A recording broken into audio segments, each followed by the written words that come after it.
Today being Good Friday, we will look at a verse from Isaiah 53. But he was pierced for our transgressions, he was crushed for our iniquities. Upon him was the chastisement that brought us peace, and with his wounds we are healed.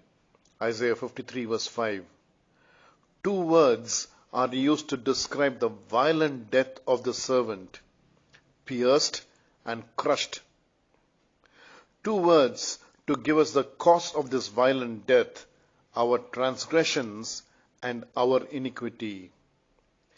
E.J. Young, commenting on this, says, and I quote, "When the servant bore the guilt of our sins, we are saying that he bore the punishment that was due to us because of those sins.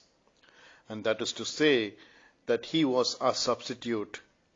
His punishment was vicarious.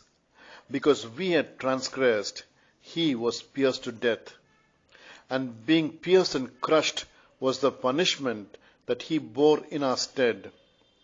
It may be that in the violence of the figures used there is a secondary reference to the actual death of the crucifixion. But the main thrust is that as a substitute, he bore the penalty that was rightfully ours. If, however, the language is to have meaning, the servant must be the one who was himself utterly free of transgression and iniquity. Else, his vicarious suffering could be of no avail. If one who was himself was iniquitous bore the sins of another, then there is travesty upon justice.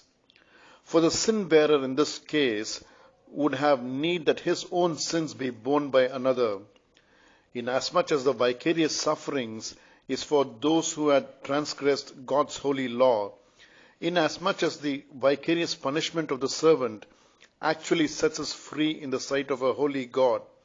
We may say with assurance that there is only one of whom these words may be spoken, namely Jesus Christ. End quote. Have a blessed day.